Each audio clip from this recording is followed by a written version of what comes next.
the scientists of Indonesia, this country needs you now.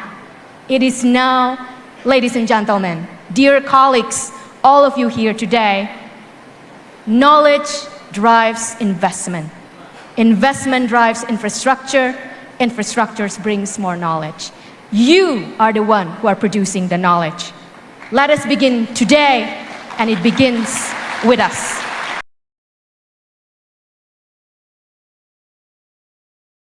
Ini masuk hari kedua, kemarin hari pertama Prof, Bapak Ibu, kami informasikan bahwa hampir salah satu topik pemberitaan adalah KSTI 2025, patut bangga. Semua media kemarin menyorot mengenai event internasional yang sangat istimewa ini. Dan kali ini kita akan mendengarkan sesi plenary, akan dikenalkan sosok peraih Nobel Fisika tahun 2011 yang akan mengenalkan beliau, yang akan membawakannya yakni Wakil Menteri Pendidikan Tinggi Sains dan Teknologi, kepada Ibu Stella Christie.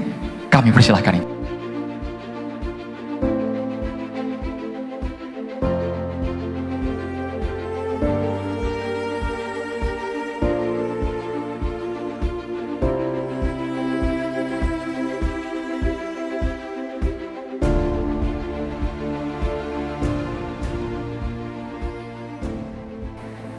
Assalamualaikum warahmatullahi wabarakatuh. Om Swastiastu, Namo Buddhaya, salam kebajikan, salam sejahtera untuk kita semua. Salam berdampak dari Dikti Saintek. Saya diminta oleh Pak Dirjen yang mengetuai semua ini untuk pakai bahasa Inggris katanya hari ini, jadi izin saya pakai bahasa Inggris. His Excellency Minister of Higher Education, Science and Technology, Professor Brian Yuliarto. His Excellency Vice Minister of Higher Education, Science and Technology, Professor Fauzan. Nobel Laureate, Professor Brian Schmidt. Prominent scholar from Australian Academy University, Professor Chenupati Jagadis. Thank you for making the trip all the way. We are very excited to have international presence and commitment to our country's commitment for science and technology. Rector of University of ITB, Professor Tata Cipta Dirgantara.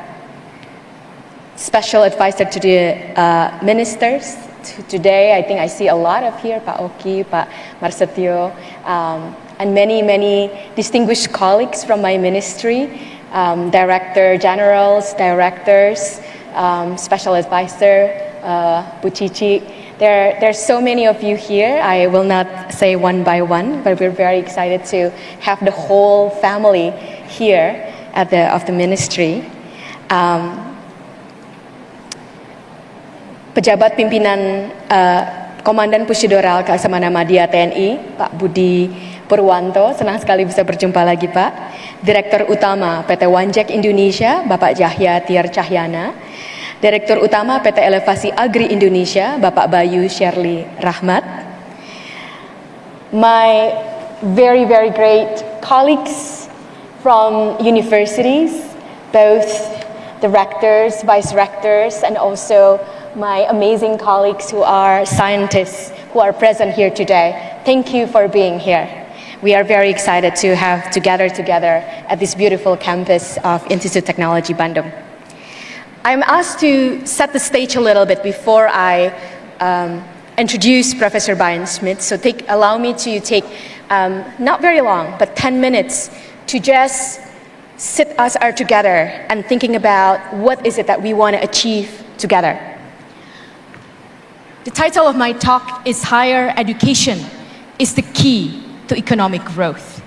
If you notice, the title of this whole convention that was initiated fully under the leadership of our minister, Professor Brian Yuliarto, is Science, Technology, and Industry.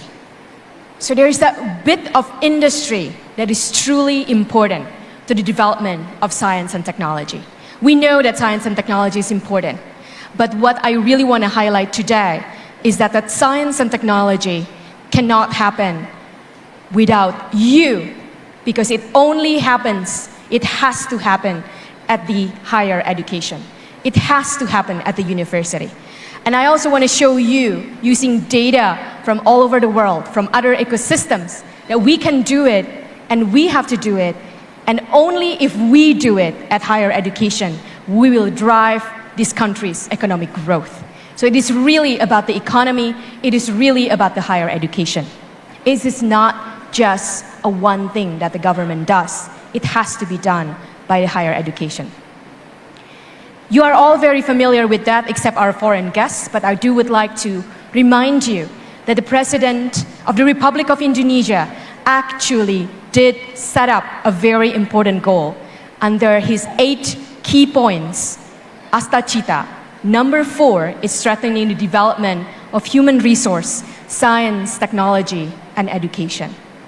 And while many times, many of us who are just out there, if we're not sitting in a government, feel that there is a saying in the government and it's not being done, I think you can see that it is really being done by this government, under the presidency, under the leadership of our minister, Professor Brian Yuliarto.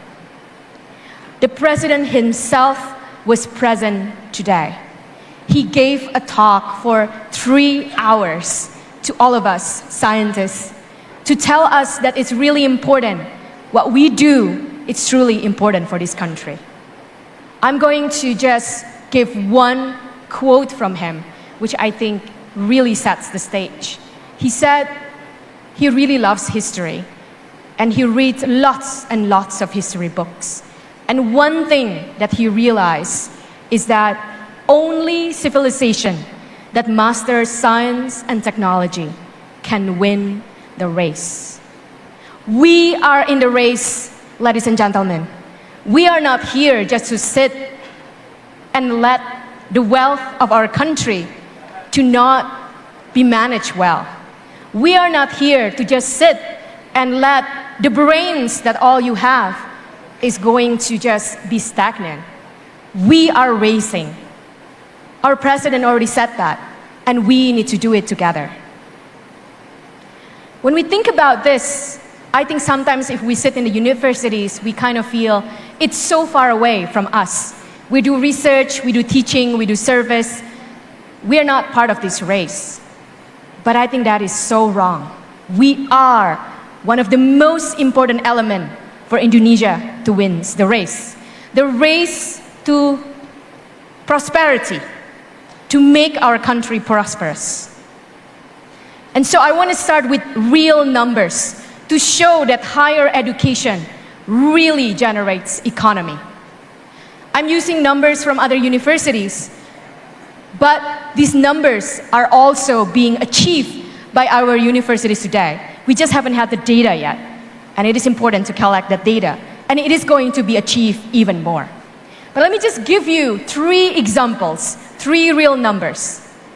The study shows that since 1930s, Stanford University alumni and faculty had started nearly 40,000 companies, their own faculty and alumni, and employed 5.4 million people, and until today, generated 2.7 trillion US dollars in annual revenues. That puts Stanford, one university, among the world's 10 largest economies. Among the world's 10 largest economies, one university, ladies and gentlemen. MIT, as of 2014, had founded over 30,000 companies and employed 4.6 million people and generated nearly $2 trillion in annual revenues. Annual revenues, setiap tahun, yearly revenues, $2.4 trillion from one university. I actually just returned from Stanford University and bringing a lot of goodies that I already reported to Minister very briefly because just 2 days ago. But it is all for all of you, and we'll be expecting a lot more collaborations also from that region. You may think Stanford and MIT, but I'm going to give you another example. You may not have heard about University of Kansas, but here it is. University of Kansas drives 7.8 billion annual economic impact in Kansas. for its region and supports nearly 88,000 jobs. So the numbers are there. University really generates economy. The question is how? How do we do that? How do we generate more economy? All of you know this answer. I'm here just to make another statement, to make it even more explicit that we really have to do this together. The mechanism is this, dear colleagues. It starts with knowledge. It starts with knowledge.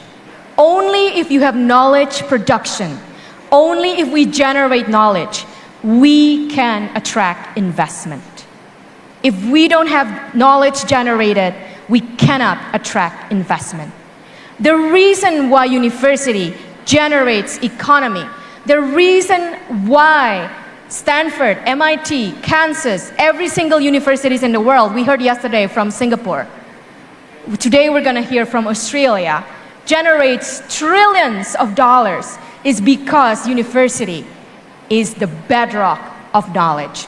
Those knowledge attracts money, those knowledge attracts investment. When you have an investment, only then you can build infrastructures. After infrastructures, then you can build more knowledge. Without infrastructures, you cannot access or generate knowledge. So it is a cycle, but this cycle starts with knowledge. And this is why you in the university is the one who has to drive the investment, is the one who has to drive the infrastructures for more knowledge, for more investment, for more infrastructure. And the cycle goes on so we can win the race. How does this cycle, how does this knowledge actually begins? It only begins because you are doing research. And I want to highlight here the mechanism that I think is familiar for all of you, but I think it's worth pointing it out again. We all know the outcome one. When you do research, you have innovation and you have research. Outcomes, papers published. All of those are superbly important. But don't forget about the outcome number 2. If you do teaching based on research, what you are going to do is that you are going to educate students with research mindset. Students who understand what is the latest technology in AI, what is the latest technology in chips, in semiconductor. If you don't do the research, they will not be able to learn from you the latest frontier of research. And if they are understanding the latest frontier of research, if they involve in the research process itself, then you can bring and you can produce, and we are going to produce, the university is going to produce industry innovators and skilled workforce. Research mindset is not only for doing research. If you have research mindset, this allows you to be able to problem solve and be employed by universities. We heard from the panel of BUMN yesterday, for all of you who are present here. Director of PLN and Director of Telcom both said what they really need beyond the specific skills are the skills to problem solve, the skill to learn new things that only come from research experience. So please involve your students in your research and produce a research outcome that can generate private research grant, that can fund and bring investment to your university. So let's really focus on the knowledge. Here are some numbers just to convince you again. This is from the World Intellectual Property Organization. They all have mapped that an increase in research by 10% in the short run would actually increase the GDP by 0.2% overall in the world. In the long run, this is going to increase 0.9%. So yes, it takes time, but that is what is going to generate and increase our GDP. This is not counting all the other investments that it will bring in. It's just simply from looking at the patents and the research that it generates. If we want to escape the middle income trap, the data from around the world have also shown that you must innovate and you must do research.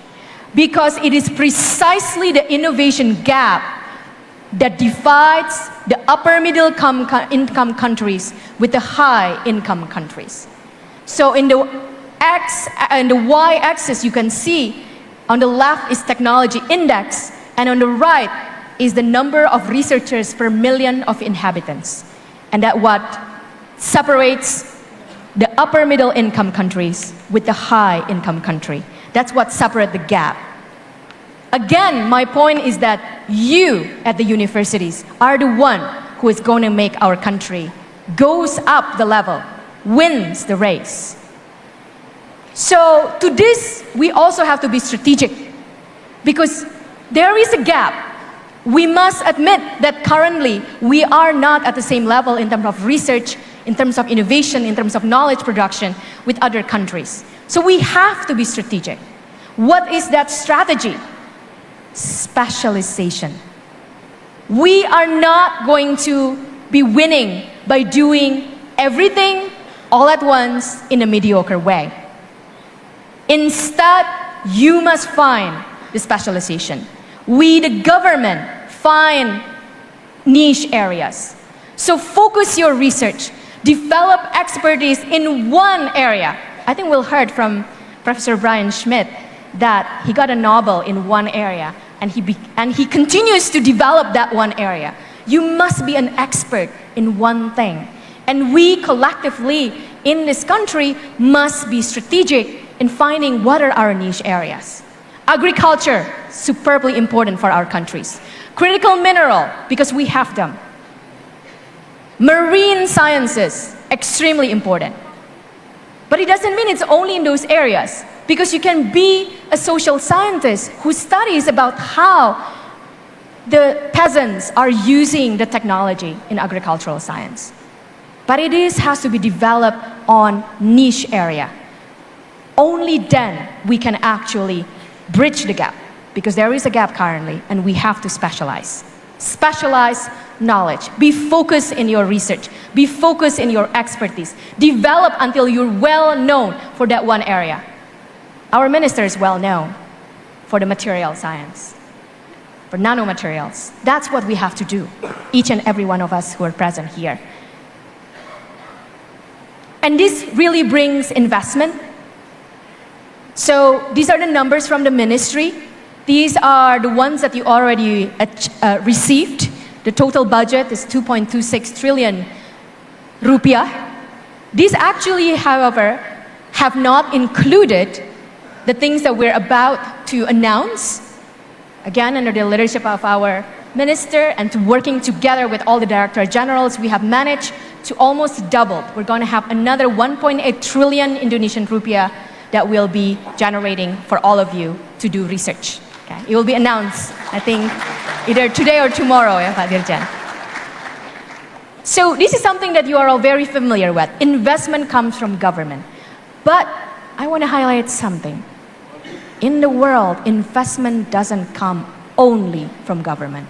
In fact, if you look at the data, investment in research comes large part from private sectors. In the EU, companies fund up to 59% of total research and development. In the US, it's about 63%. In China, South Korea, and Japan, over 75% of R&D investment come from the private sector.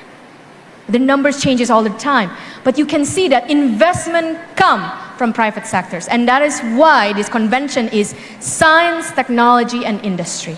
And that is why we're bringing the BUMN, we're bringing the private sectors, so that they can meet with you and you can meet with them and really think very, very hardly how to entice the private sectors to fund your research as well. What we do here in KSTI, work of all the ministry, is to catalyze this, a cycle of research and innovation that to power economic growth. We must think about the economy. The economy doesn't mean it's only translational research. Yesterday you heard from Singapore that the basic research are actually just as great, if not even better, in the long run to actually powers the economic growth. So today, I hope you take the opportunities to look at each other Those of you from the academia, please get to know the 68 ministries, the 152 BUMN that are here together in this conference to tell you that they too are very interested in funding your research. And those of you who are from private sectors, from BUMN, we're going to have a lot of signing today. Please get to know our 400 Innovation Showcase. We already have produced this knowledge. We just haven't made the direct link with economic growth, but we are doing that. This is what the ministry, under the leadership of Professor Bian Rayarto, really want to drive, the economic growth that's derived from university. The rectors, the LL Dicte leaders, think about how to make a policy that will really bridge the research to really be done well in your universities and can be bridged with the economy, with the private sectors, with the government. Yesterday, President Prabowo Subianto said, this is a real quote, because I did note down all what he said. The scientists of Indonesia, this country needs you now. It is now, ladies and gentlemen, dear colleagues, all of you here today, knowledge drives investment. Investment drives infrastructure. Infrastructure brings more knowledge. You are the one who are producing the knowledge. Let us begin today, and it begins with us. Thank you very much.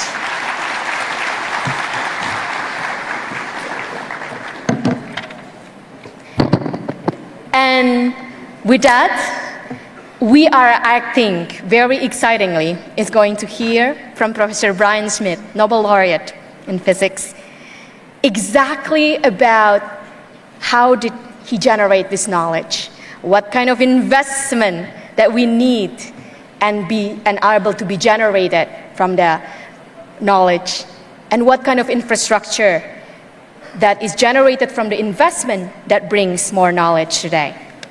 Professor Brian Schmidt needs no introduction, so I'm not going to spend a long time because we all really want to hear from him. He is the recipient of the Nobel Prize in Physics in 2011.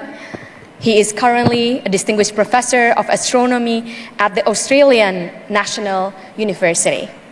He has so many accomplishments that, of course, I will not be able to read today, but once you get a Nobel laureate, what else do you need to know?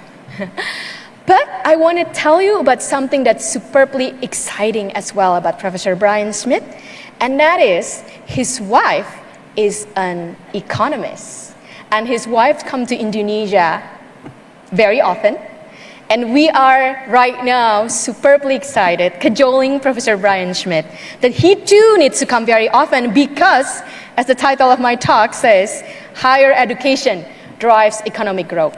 What cannot be better than a couple who is an economist and a Nobel laureate? Let's hear from Professor Brian Schmidt. The time is yours.